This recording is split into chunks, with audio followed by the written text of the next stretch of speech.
తెలంగాణ తెచ్చి నువ్వు నిలిచిపెట్టి గుద్ద వలిసి కొడుకులు ఈ నువ్వు కావాలా కాంగ్రెస్ ప్రభుత్వం కావాలని వేసిండ్రు. ఏరి కోరి తెచ్చుకున్నారు కాబట్టి ఏమన్నా వాడు కుడతారు.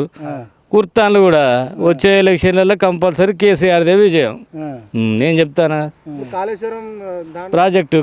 కాళేశ్వరం ప్రాజెక్టును తెచ్చింది అప్పుడు కేసీఆర్ ఇచ్చిండు చేసిండు, పని చేసి పెట్టిండు. వాడు ఎంత అప్పు చేసిండో ఏం కథో మనకైతే తెలియదు.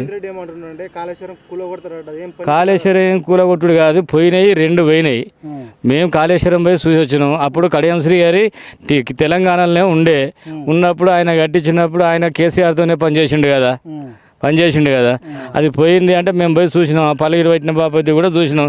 శంకుస్థాపన చేసేందుకు కడియం శ్రీహరే తీసుకుపోయాడు మమ్మల్ని. అడిగి పోయి చూసినాం. అప్పుడు శ్రీహరే కదా ఉన్నది. ఇప్పుడు ఇంట్లోకి వెళ్ళి అండ్లకు మారుడు ప్రభుత్వం ఇట్లా తయారైంది. మళ్ళీ వచ్చే ఎలక్షన్లలో కేసీఆర్ చెప్తాడు. అప్పుడు నీటిపారుదల శాఖ మంత్రి లెక్క హరీష్ రావు ఉండే. అయ్యో చేసి నిన్న మొన్న హరీష్ రావు ఏమన్నారు అంటే 3 నెలలు నాకు మంత్రి పదవి ఇవ్వండి, ఆ శాఖ నాకు ఇవ్వండి, నీళ్ళు ఎట్లా తెప్పాలో నేను చూస్తానని చెప్పిండు. ఆ సవాల్కి ఏమో రేవంత్ రెడ్డి భయపడ్డాడు. వాళ్ళు అంటే ఏం లేదు, వాళ్ళ ప్రభుత్వం వాళ్ళు అంటారు కానీ వీళ్ళు ఇవ్వలేరు, వీళ్ళు చేయలేరు కూడా.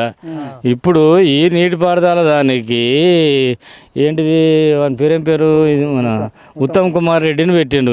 చేయొచ్చు కదా ఈ 2 మూసి. ఇప్పుడు ఈ కాలం ఇట్నే పోయింది అనుకో, ఈ ప్రజలందరూ ఎక్కడికి పోవాలి? ఇప్పుడు ప్రజలందరూ ఇప్పుడు కాలమా పోయింది, ఇది ఉన్నామియా ఏదో అని చెప్తాను కదా, వెళ్ళిను దాన్ని చేయబట్టి అది చేస్తే ఈ వర్షాలు పోయినాయంటే ఇప్పుడు ఈ కాలువ ఉండుట్లా 7-8 గోళ బావి ఉండే, ఆ బావిలో నీళ్ళు వెళ్తాయి. ఇప్పుడు యాసంగి అంటే వరకు జనవరి ఫిబ్రవరి వరకు నీళ్ళు వెళ్ళాయి. ఈ పరిస్థితులు ఏంది ఈ రైతులది అందాదా? కాళేశ్వరం దేనికి పనికి రాకపోయింది, అది దాన్ని కూల్చేస్తాం మళ్ళీ కడతామని. పనికిరాని పోలే అంటాను కానీ అది పోలేదు. వాస్తవానికి ప్రజలందరూ తీసుకుపోయి చూపిస్తే తెలుస్తుంది. ఆడ నాయకులు ఉన్నారు కదా, ఈ నాయకులు తీసుకుపోయి చూస్తే తెలుస్తుంది కదా.